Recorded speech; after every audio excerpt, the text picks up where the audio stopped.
It's a really good time to practice self-kindness because self-kindness can do nothing but serve us in the future, especially our creativity. We have to be kind to ourselves to show up for ourselves and to self-express.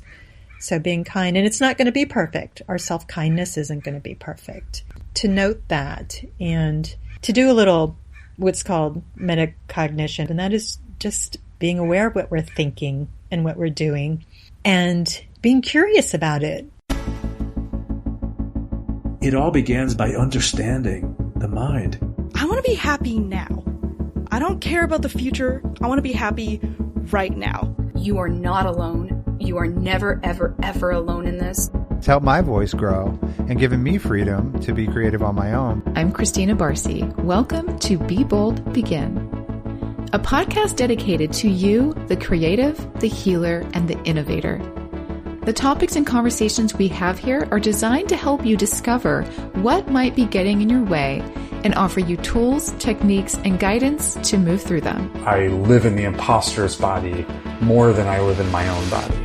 I don't have to feel like I don't deserve this. This is where creativity and healing intersect. If you decide to be bold and begin, you have the opportunity to feel humbled and empowered. I totally believe that.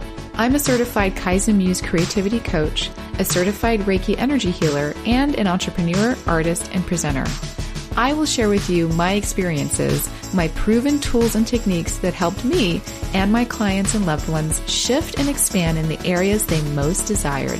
This is a gentle and open space where you will hear how others are being bold to encourage you to begin your own journey or expand the one you're on.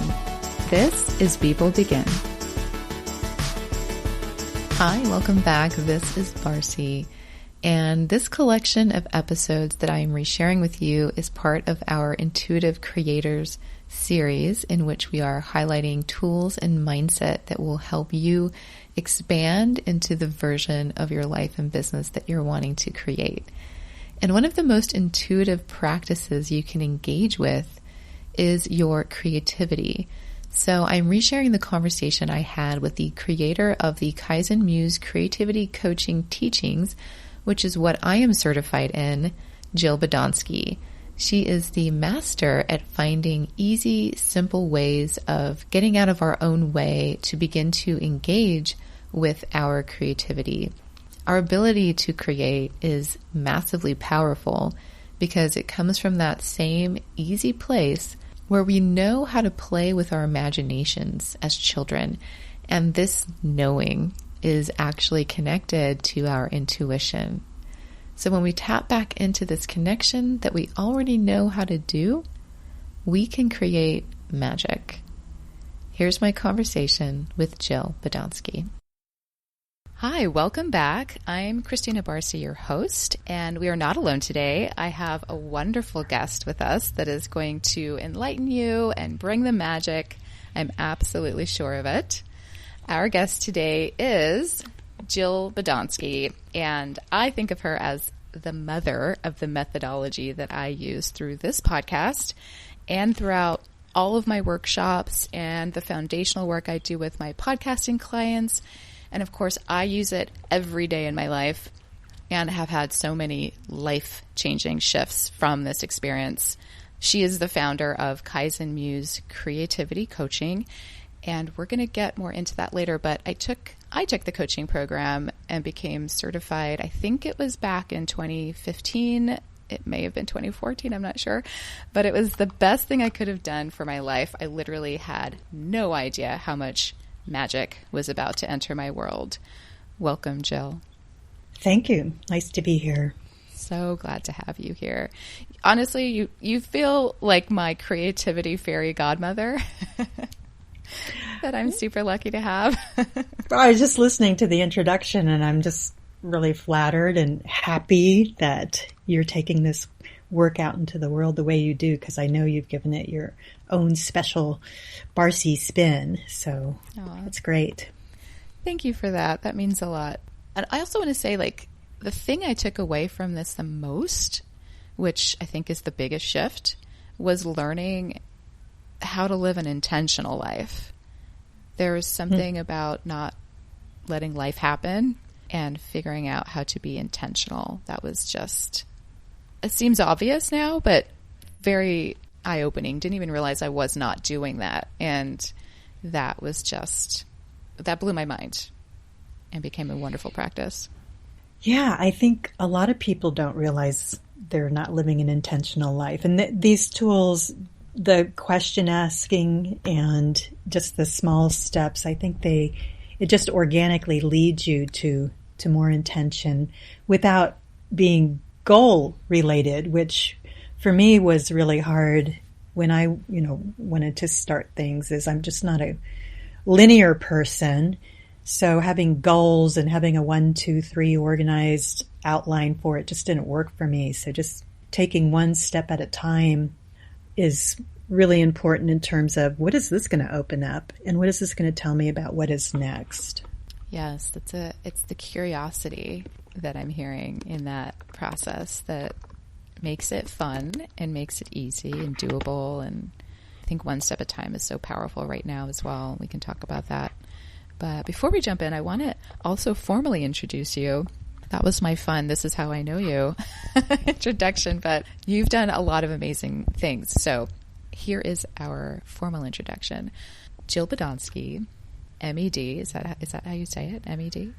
Uh-huh. Okay. Tell me what that means. It's a master's in education. Oh, fantastic. So. Okay, so Jill Badonsky, with a master's in education, is the founder of Kaizen-Muse Creativity Coaching, author and illustrator of The 9 Modern Day Muses, and The Almanic, A Daily Dose of Wonder, and The Muse is in an owner's manual to your creativity. Those are all amazing. Jill designed and implemented Kaizen-Muse Creativity Coaching training based on 30 years experience in creative wellness, instructional design, creative consultation with national magazines, national workshop tours, as well as her own experience overcoming blocks as a writer, multimedia artist, playwright, award-winning inspirational humorist, yoga teacher, and soul collage facilitator. You might have to tell me what that is too. She guides individuals by using unprecedented approaches to busting through blocks to creative joy. And to me, joy is the key word there. Thank you so much for being here once again. That's a really lovely background that you've grown and utilized in your life and in this whole program, I think. Thanks for reading that. I haven't read that in a long time. I can't wait to hear what I have to say based on that. Right, we'll see. I love that. It is always really interesting to see the guest's experience with their own bio. Hearing their life read back to them is a really fun thing to do, and it's almost like a credit report. I was going to say that, we sometimes forget the things we've accomplished because our survival minds go into, what do I need to do here? What haven't I done? Mm-hmm. Instead of, look what I did. And I think it's really important to do that, as you know, because then we have a kind of a momentum that we realize we've already built, and we can begin to push off of it rather than starting new every single day. So yes, that's a great way to put it. It's the momentum. There's a lot of momentum there. And yeah, it does sometimes feel like you're starting from scratch all the time, especially with new ideas. It's like, okay, I don't know anyone in this community, or I don't know how to get started in this space, but you're still taking everything you've done with you. Mm-hmm. Yeah. Mm-hmm. Yeah, I think we forget that, and it's one of the questions we ask right off the bat when we're working with clients is, what's worked for you in the past? What have you done? And sometimes that's enough. Sometimes I've had clients go, I'm doing more than I thought. Yeah. So that's good. Totally. I make everyone do a credit report, like, constantly. And people know what that is here too, because I do episodes about it and I post about it. And it's one of my favorite tools. And even if you don't feel good after, it's such a good awareness raising tool as well. Yeah, to kind of see how you feel about what you do or what you don't do. So I love it. Yeah, and I think I'm not sure if we talked about it in your training, but it's evolved to the place where people do have a hard time with it. There are some things that we do to help them. Because some people, when they're in a credit report, And just to review for any new listeners, it has nothing to do with numbers, but it has to do with what went well this week. What am I glad I did? And there's a lot of perfectionists out there that even after they're finished with it, they're like, big deal. It's not what I wanted to get done. And so they struggle even with giving themselves a little bit of credit. So we have to work with like what I call that 4-part belief maker. Mm-hmm. It can be unrealistic to leap from I'm not doing enough to, oh, I'm doing plenty. Look what I've done. So just to ask the question, what would it feel like? What would it feel like to be able to give myself credit? Or can I give myself just 5% more credit than I did a few moments ago? And that can just, create an entryway for being able to feel better about ourselves when we've had a long history of creating a pattern of not being able to feel good about ourselves or what we've done. Definitely. And that tool you just described of what would it feel like is part of the 4-part belief maker, correct? Mm-hmm. Yeah, you don't need all 4 parts. I think the question asking is one of the most important parts because our brain can't refuse questions. So begins to work on, what would that feel like? And sometimes it's not even conscious, the answer. We just begin to feel better about what we've done and about ourselves when we ask that question. Because we're usually asking questions like, how come they're doing more than I'm doing? Or right. How come I can never get this done? And our subconscious will work on that, but the answers aren't as helpful as, what would it feel like if I just took a little small step here? For me, it's been one of the most important tools of all these tools, just to ask that question, because it's so low pressure, and high pressure is what puts people into procrastination and resistance and avoidance and giving up. Yes. I think raising awareness around how we feel and figuring out what that gauge is for everyone can be really life-changing once you figure out how to have that connection with your feeling of resistance, basically. Like, okay, I'm resisting this. This does not feel good. And rather than powering through, which is very much a Western rhetoric, I think, in the workplace especially, it's like, just power through, just get through it, just do it anyway. It's like, sometimes we have to do that, but if you have the choice to do it more joyfully, it's much easier to go, okay, well, how can I get it done but feel good about it too? And I think the joyfully is really important because that's what's going to bring us back into the perseverance. And perseverance is one of the key steps in any kind of success, whether it's business or creativity or relationships or anything, is just persevering. And if it feels more joyful, we're going to gravitate towards it more than if, I got to power through this again. 100%. I talk about that a lot in the podcasting space because of the nature of podcasting is you have to keep going. It's a show every week. No one's telling you when your season is over except for you. And it just has to go and go and go. And it's a slow, long game. And a lot of the workshops I do are all about, how to find that foundational joy so that you understand and remember why you started in the first place. And that is what will keep you going, is knowing your whys. I talk about that a lot. And it comes from that same concept that you just described of why joy is so important. Mm-hmm. Before we continue with this conversation, there's something I want to share with you. So I've been creating this podcast now for over 4 years. And the one thing I think it's missing is an opportunity to connect with you and be a bigger part of your own bold, creative, and shifting journey. So whether you're a creative entrepreneur or want to be, or a wise wellness witch, which I am lovingly referring to as the coaches out there, healers, or just someone leading others in their wellness journey, that I made this interactive space for you. It's now newly called Intuitive Creators Academy and Collective, and you can join me there for free just by clicking the link in the show notes of where you're listening to this podcast.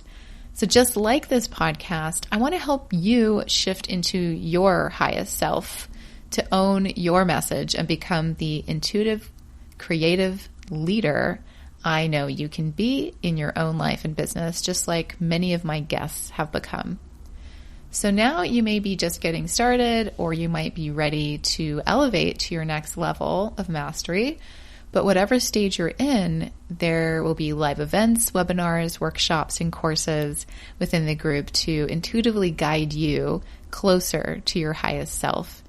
When we intuitively create from clarity and our authenticity, we open the door to our expansion.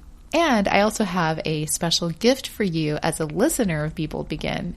If you click the link in the show notes to join the collective, I will also gift you a 20% discount on my brand new store, where I have personally designed unique wrap dresses, kimonos, purses, yoga mats. There are a few other things in there too.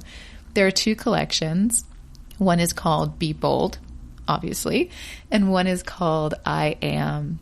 So once you join, just DM me inside the Intuitive Creators Academy and Collective and say that you're a Be Bold Begin listener, and I will give you that 20% discount off one item of your choice from my store. So I cannot wait to meet you there, and I can't wait to join you on your journey.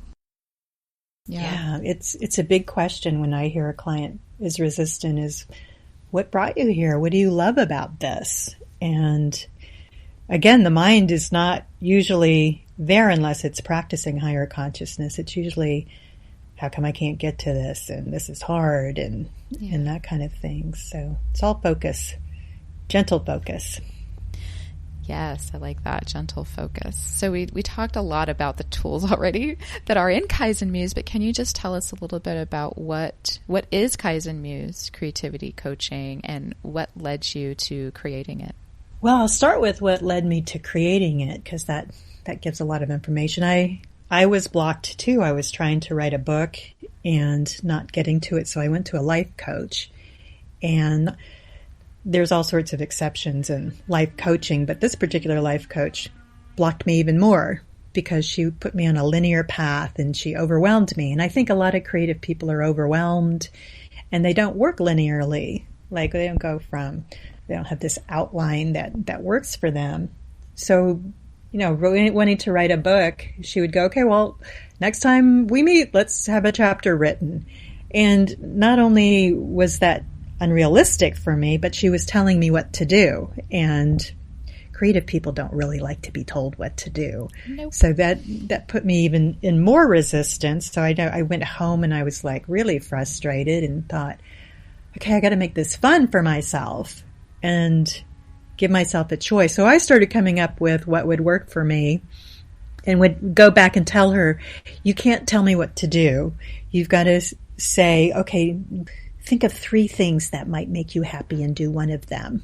And I realized, wait a minute, I'm telling the coach what to say to me. Maybe I need to put together something here myself. And how many creative people are being blocked out there because they're expected to do the same as a left brain person. Mm. And we have left brain techniques. So I put it together really to work with my own blocks. And that's how I wrote my first book, which ironically was about getting through creative blocks. And I had to make the entire book fun for myself. That's why it's about muses.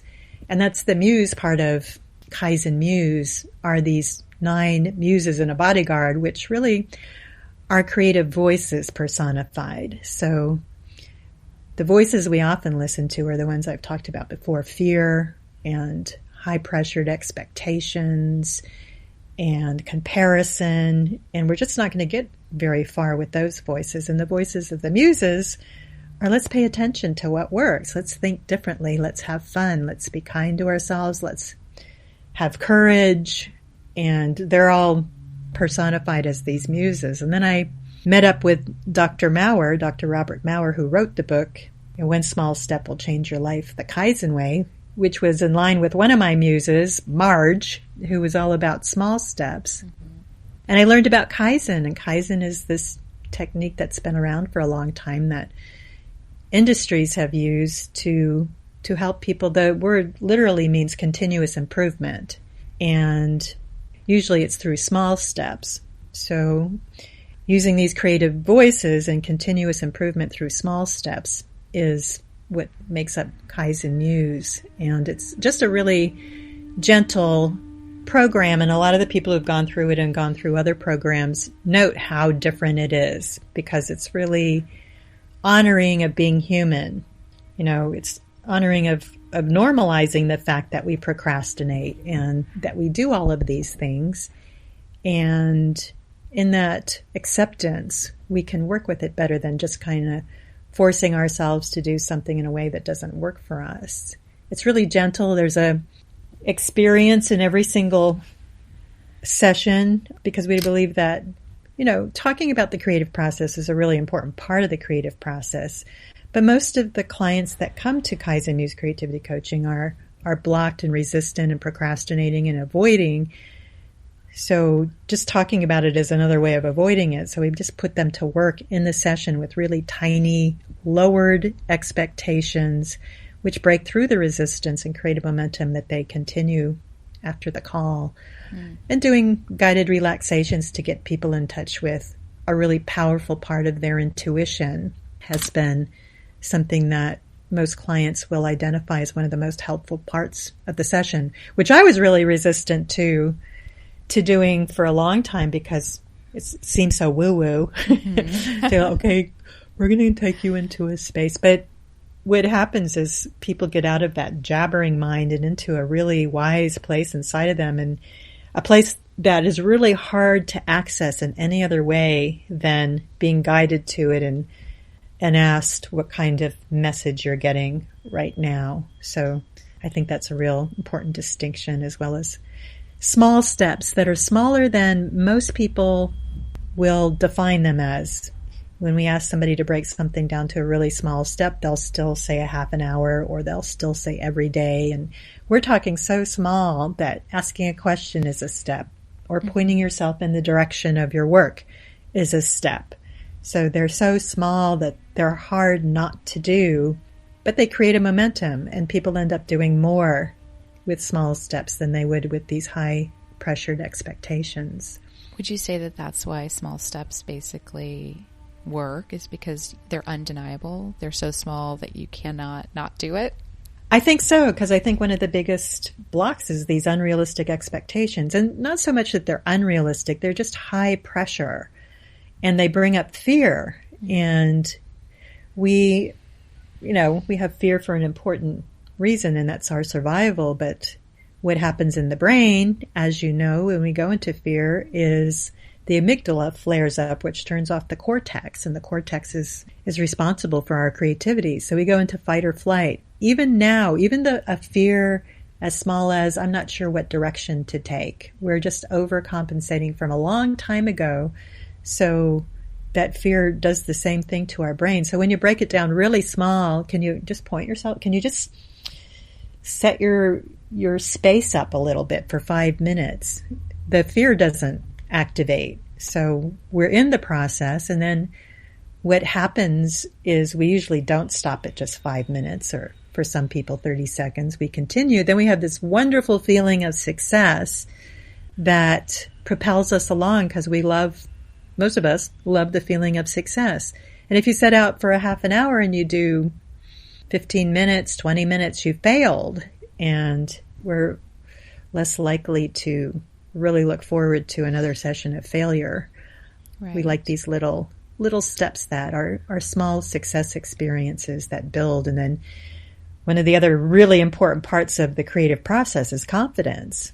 And it seems like a contrived way to build confidence, but after a while, this pattern of practicing small steps and succeeding, we go away with this feeling of confidence. And in confidence, we have courage, and courage, we have the ability to share our work, to go in directions that we feared before, or that we didn't even consider because we didn't have the confidence to think that we could do it. So the slow building of confidence is another important part of small steps. Mm-hmm. It's so vital in the creative process. There, as you know, there can be really talented people out there with lots of skill, but if they don't have the confidence in it, they're they're not going to take next steps. And there's really people who aren't as skillful or talented who do have the courage, and they get a lot further than some of the people. We've seen them. We've seen people and we go, I could do that. Right. How dare they put themselves out there at that level of quality? And yet we're not. We're not doing it. And they are. And their work is hanging in many modern art museums. So. That is so true about the doing. It's whoever does the thing gets the opportunity. So I think it brings up comparison for a lot of people, and trying to separate those two ideas for a lot of creative people, I think can feel overwhelming. And I hear a lot of that in LA particularly, where it's like, well, I tried once and it didn't work out, but then this person over here who is less skilled is doing well and I don't get it, so I don't want to play the game at all. And it turns into this interesting, like, I don't know how to get back into my own flow because of that very concept. So it's very normal and very common, and it's so normal. And the comparison thing is ruthless and toxic and so normal. It's just part of who we are as people, is to compare ourselves. It's part of that fear mechanism that we have. I fear that I'm not as good as other people, and so why should I try? And it goes back to unrealistic expectations too. I tried once. I hear that so many times. I'm not a writer. I tried it. Yeah. And yeah, but the writers that are good tried it and it didn't work. And then they tried it again and it didn't work. And then they tried it 400 other times and it didn't work. And then finally it worked, because that's the initiation in being a writer. And to compare ourselves to people who have been in it for a long time is delusional. I mean, it's normal, but it's delusional at the same time. And it's so important to come up with a mechanism for comparison, because a lot of those people don't even make it into our workshops or as clients because they've already compared themselves and derailed themselves. So I think the normalization that you've talked about is really important, to just go, it's mindfulness. It's going, it's catching yourself. Oh, I'm comparing myself. That's what we do as humans. That in and of itself takes you out of the whole drama of it, and can, lead towards the perspective we need to, so what, I'm going to do it anyway. They're doing it better than I am doing it yet. I'm not that good yet. That little yet can make a whole difference between I'm not good at this and I'm not good at this yet. Right. But also looking at what other people are doing, and instead of being derailed by it, going, what is one small thing I could learn about this? What's a small step I could take based on this comparison? And even just thinking about that small step without the pressure to have to do it is better than, I can't do this, look what they're doing. Yeah. And I think the last one that I use a lot, because it speaks to the subconscious, is, and it doesn't work for everything, but wherever it does work, I'll use it. And that is looking at what people are doing. Let's say I land on a website and I'm like, oh my God, this website is so much better than my website. And then I'll go, first of all, I'll go, oh, I'm human. And then I'll go, look what we're doing. Because the subconscious hears that. And it's, instead of hearing, look what they're doing and look what I'm not doing, it's hearing, look what we're doing as women or as people in this century. And again, it becomes a place to push off from rather than a place to be vacant from. Does that make sense? Yeah, it sounds like a way to find solidarity in something you identify with, like you said, women, or maybe, everyone who's creating a website in your space, or people who are doing work in your area in some way. Is that accurate? Yes. And again, we can't leap to it immediately. There's going to be part of ourselves that go, well, that didn't feel good. But we can go, what would it feel like if I felt like I was part of this community of these people putting together websites and podcasts and works of art? Look what we're doing. And I just think it's a real positive reframe of who we are, which can serve us rather than, take us away from the whole game in the first place. I agree. And that's such a great way I love that first question of, what would it feel like if I could learn something from this, or what would it feel like to be proud of this thing I'm comparing myself to? or to know I'm on my own path and I'm going at my own rate. And, the ego wants to hear also, which sometimes works without saying it out loud, I do things better than other people too. So sure. Just giving ourselves credit for what we have done as well. I love the honoring of being human. I think that is just so awareness raising and acknowledging that is, we try to ignore our humanness in so many areas and compartments of life that was one of the most freeing things to just say, oh yeah, fear is normal. Oh, right. So comparing, everyone does that. Oh, so, just all of these realizations of, hey, we're all doing that at some point. And it sounds like it's not a big thing, but I found it's huge with clients. Sometimes clients will identify that as the most helpful part of the session, that you said this is normal, or that you've had problems with this too, because then we can just feel like, oh, it's not just me. I'm a part of a bigger group. And that's so human to want to be a part of a bigger group instead of feeling. And again, it's delusional to think I'm the only one that procrastinates or I'm the only one that compares myself. But we do, because we get into this myopic world as creative people or as humans. And just reframing it that way is a really big part of self-kindness, I think. It's just going, oh, look what I'm doing. And that's what we do as humans. And I think that's a real important distinction of Kaizen-Muse as well, because I think other systems can really scold people. Oh, you're procrastinating? Oh, no. Making it odd rather than going, yeah, me too. Welcome to the club. Welcome to being human. Yes. Yeah. And that's something about the matter of factness of it too. Is like, oh, okay, cool. Like I don't have to really lean into this feeling of being alone in this anymore. That's not where your drama needs to be. You don't need to have your drama there. Right. Yeah. You can have your drama with sharing your ideas and use that enthusiasm for something else. Yes. I like that phrasing of how to, like, where to put your energy and how to use it. And so you talked a little bit about mindfulness, you talked a little bit about self-kindness, and I think those things are really at the core of this as well. And it's hard to ignore that we are currently experiencing a global pandemic. And I want to acknowledge ways people can kind of, acknowledge that we're all going through a pandemic, first of all, and that there are things coming with that you don't get to really have a day-to-day in the same way we did before.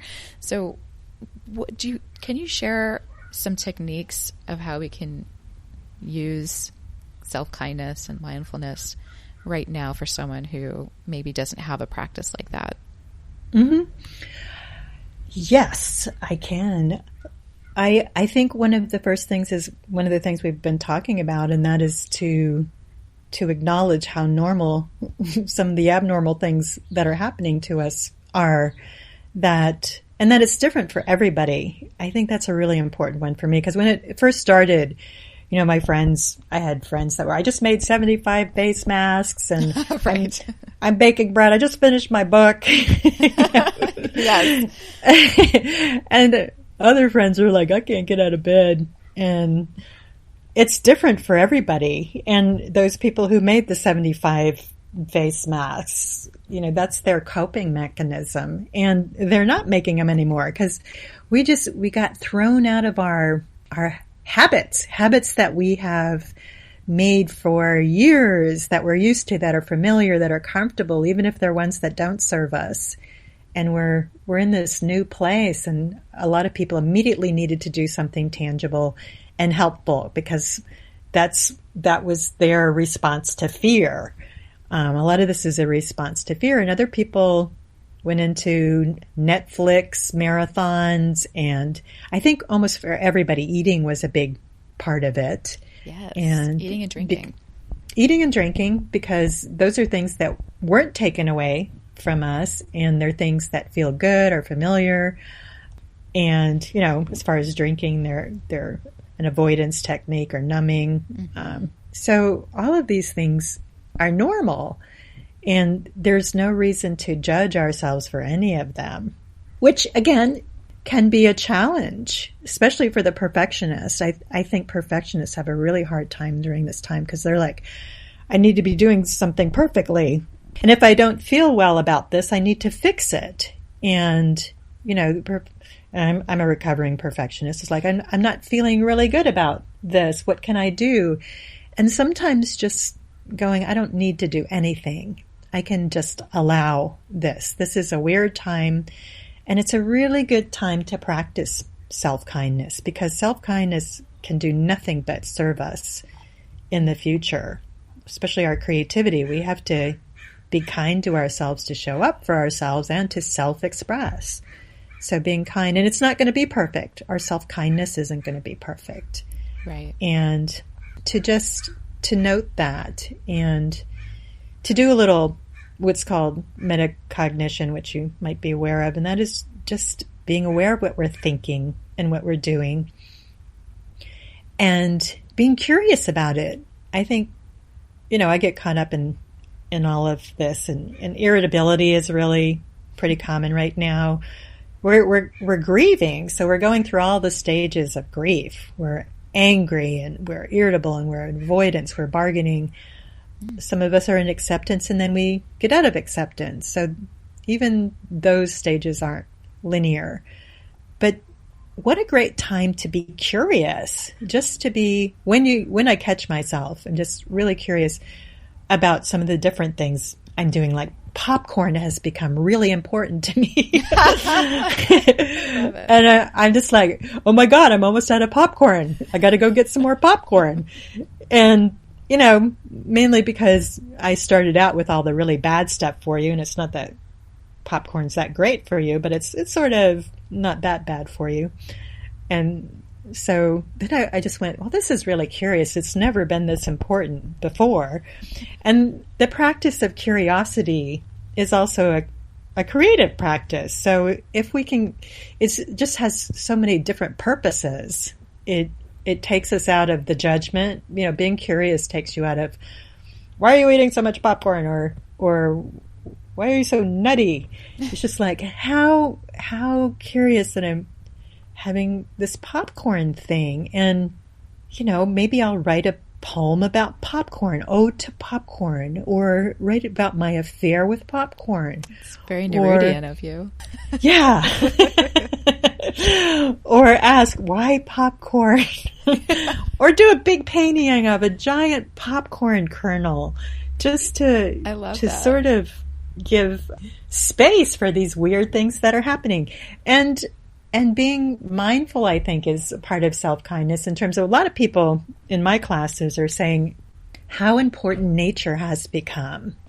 And just because of the elimination of so many other things, that those of us going out for walks can go, oh my God, look at these flowers. And some of the things that have distracted us are not there. So the flowers become more important, or the breeze, or the sunshine.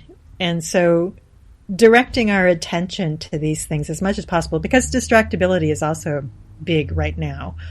And people are trying to, I should be reading more. My friend just read 5 books. I should be reading more. And some of us are really too distracted to even read. And so going back to our small steps, just breaking things down so small. I mean, I'm one of the distracted ones in terms of reading, but I want to read. So I'm just going to read one sentence tonight. That's my small step. And of course, I end up reading more than one sentence, but it was enough just to get myself there. Yeah. And it's kind, and it's just really useful now to be using these small steps. What if I just set my stuff up for painting for 5 minutes? And I think the other part is, all of these Zoom meetings and all of these new communities that have come up can be overwhelming for people. Mm-hmm. At first, some of my friends were trying to do every Zoom, everything that's available. This is free. This is free. This is, theater and song and live streaming and all of these things. And then they just totally spun their wheels on them because it was too much. But structure is really important right now. And having a place, picking one or two or three things where we can show up and socialize or connect or learn something makes it easier because we're being fed in a way instead of, I have to figure this out. Somebody else figured out this class, so let me just take this class. But know that it can be overwhelming, all the offerings out there now. So really listen to what energizes you the most rather than, I have friends that are like, did you see this? Did you see this? Did you see this? And I was like, stop telling me those things. But if one of them, oh wait, that one sounds really interesting. If one of them I have this inner feeling, this gut feeling of, yeah, that's the one I'll follow, but not all the other ones just because everybody else is doing them. So really being true to yourself, taking a break, watching yourself in this fascinating non-linear flow of today I'm in control, but tomorrow I may not be. And just I think having something to say to ourselves, just this too shall pass, or just breathe, finding what works for yourself that's kind, that you can say to yourself. Wow. And kind of one of the most important for me is meditation, even if it's just 2 minutes, just turning off all of this chatter and being aware of my breathing. And then when my mind wanders, because it inevitably does, seeing where it goes. And in that practice, we're seeing where we're being yanked around. And so we can have more control and just go, oh, look, this is now part of my obsession. And let me just go back to breathing. And each time that we go back is it's just a victory in terms of directing our attention where we want it to go. I like that. And I think meditation is becoming more common for people to kind of know how to start, or where people talk about it more without it feeling woo-woo. But what I hear often from others who don't have a practice is that they say, I'm not good at that. I'm just not good at that. I can't stop my brain. You're not supposed to stop your brain. I just want to point that out for anyone who does not have a practice. What you described is the observation of your thoughts and just allowing it to be and being curious about it. And I think that's a nice way to begin a meditation practice, is to take a couple of minutes to sit quietly, to breathe, so that you have that to anchor you and focus on if you feel like your thoughts are getting overwhelming, and then just to observe and then move on. And to know that your mind will wander about 100 times. Yes, and it's supposed to. That's normal. Yes, it's normal. And it does that for everybody. Yes.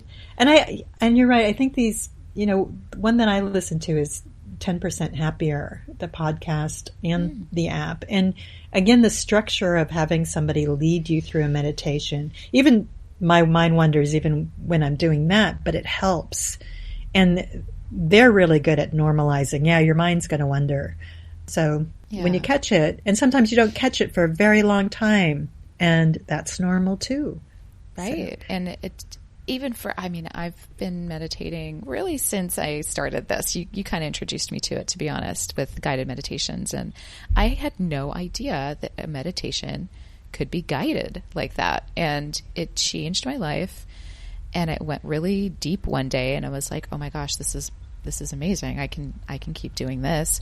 But now my brain is so busy with the distracting stress that's in the background of this situation that we're in that I'm having a harder time meditate. So I also just want to point out that the process will be different from day to day and even minute to minute sometimes.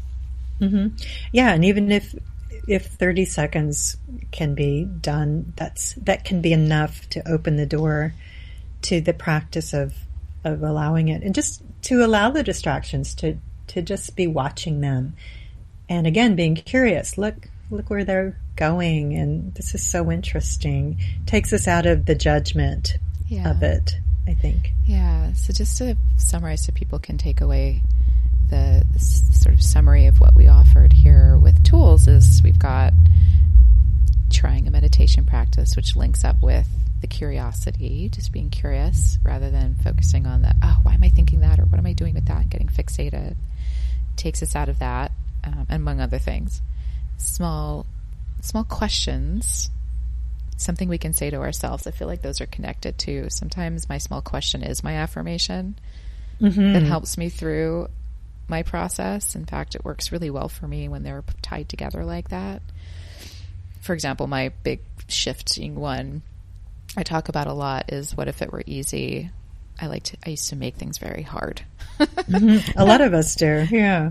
And I would say it to myself. Oh, this is so hard in my head constantly. God, I don't want to do this. It's so hard. Just all the resistance and just probably self-victimization too of like, oh my God, I don't want to do this. This is hard. This is hard. This part of my life is so hard. And this introducing what if it were easy, and feeling like if it were easy for a few seconds. And that became an affirmation too. And my whole life changed after that. And that's a whole nother story. But yeah, those two things can live together, or they can be separate. You can have something nice that you say to yourself every day. Like, go ahead. Yeah, I think the questions are really powerful, because then your subconscious works on answering them. And it's, again, you're not telling yourself what to do. You're not going, I am relaxed. I am relaxed. You're going, what would it feel like to be relaxed? So it's a much gentler way to go. Yes. And I think we do a lot of self-reprimanding. Why can't you relax right now? You're supposed to. Right. You're not doing it. You have nothing. For me, it's like, there's nothing left. You finished everything today. Why can't you relax? And it's instead of like, reprimanding ourselves, it's a nice idea for me to remember right now as well. It's like, what would it feel like to breathe deep right now for a couple seconds? Or what would it feel like to feel relaxed? It's such a shift, and it's so simple and easy, like you said, no pressure. So small questions and then small steps. What's a tiny thing we can do in the direction that we want to move in? And structure. So we talked about a lot of things. Structure as well. What can we do for ourselves each day where we can show up? Yeah. And take some days off. I mean, take some weeks off sometimes. That's another one. The balance. The energetic, knowing what energizes you. And that's a practice for sure. A lot of us don't know yet what that feels like. I think a simple way to exercise that is like truly like when you're choosing what to eat, like what do you get excited about versus what are you like, I don't want that. It's that same popcorn. Yeah, it's that same feeling, right? It's like, oh, I want popcorn. Yeah, it's like that sounds fun. I want to do that. It's the same. That's our intuition in a lot of ways. It is. Yeah. Totally. Yeah. Yeah. One thing that really boggles my mind sometimes is when somebody comes to coaching, I train people to ask them, what do you think would work?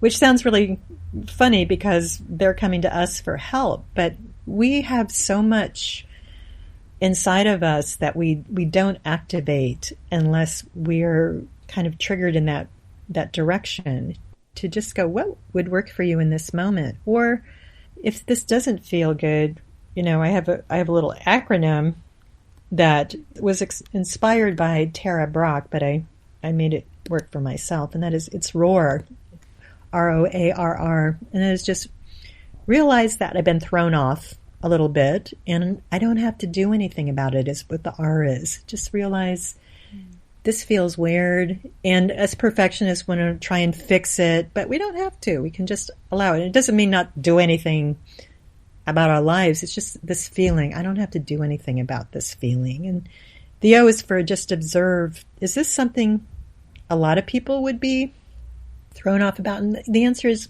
for the most part, yes. We're thrown off about this. And is it individual to me? For instance, I was telling you about the construction next door, and it's just making me crazy. So just observing, would this make anybody crazy? It would make a lot of people crazy, but me in particular, because I'm really hypersensitive to noise. So that makes sense, and that helps a little bit more. And the A is for just not accept the noise, but accept that there's something wrong right now. it's not okay right now. And just accepting that can help with it. And the R is release. How much of this can I release just with the next breath? And the second R is, how can I respond to myself? What can I say to myself? What can I reply to myself? And for me, at least for this construction, it's this too shall pass. And that just works better than, I can't believe they're doing this. So just being aware of what we're saying to ourselves about it and asking these questions, and again, being curious about it. That's a great tool. It's one that I forget about, to be honest, because when you're in a situation, it's sometimes easy to forget the tools.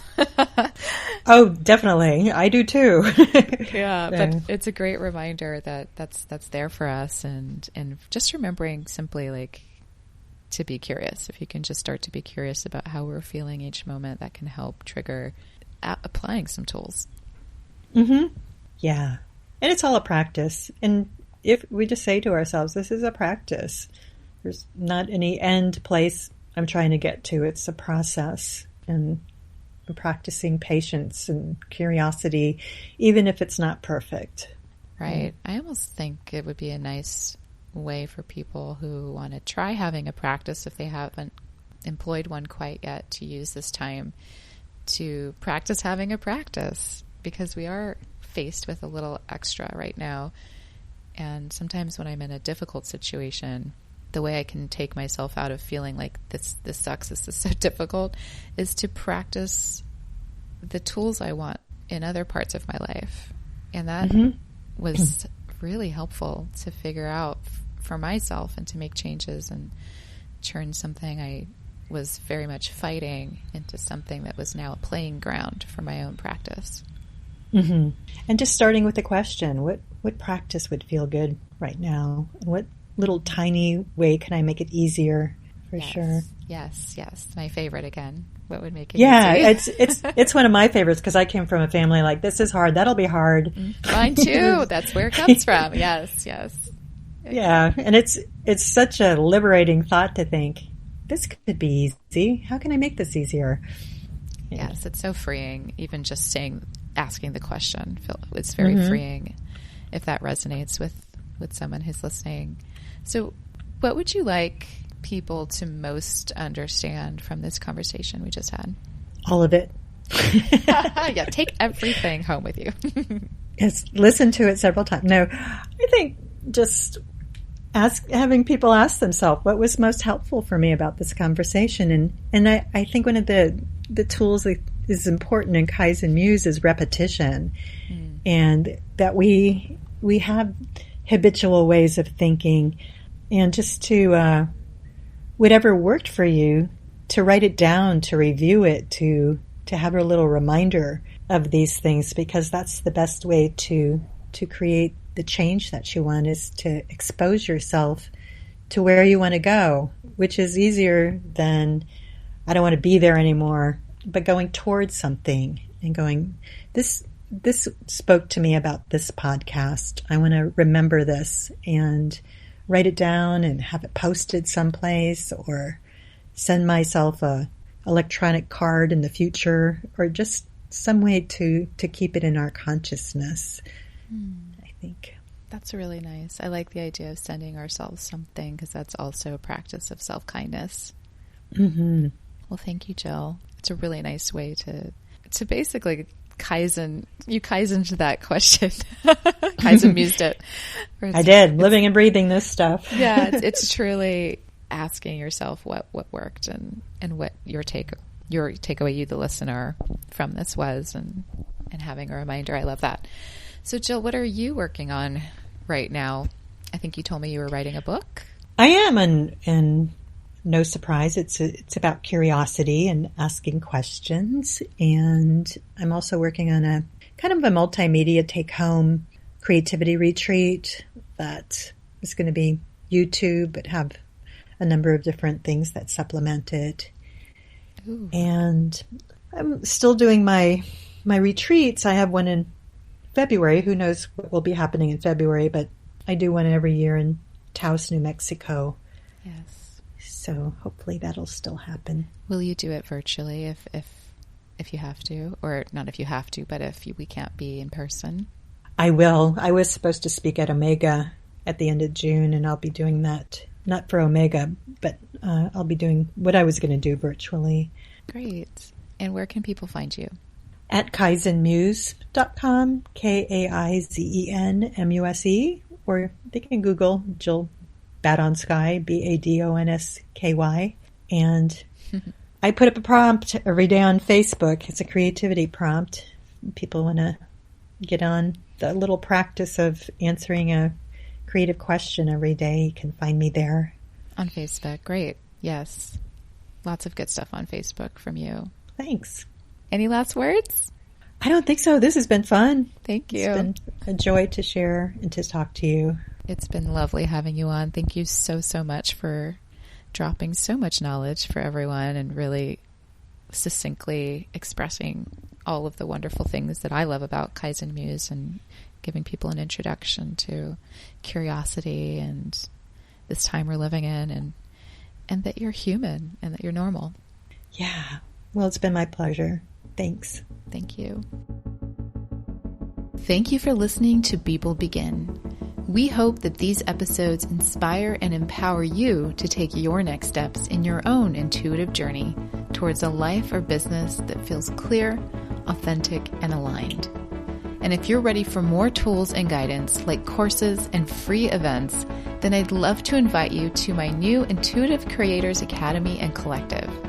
It's free to join. Just follow the link in the show notes and remember to DM me once you get there to receive a special gift for being a listener of Be Bold Begin. I'll look forward to seeing you there.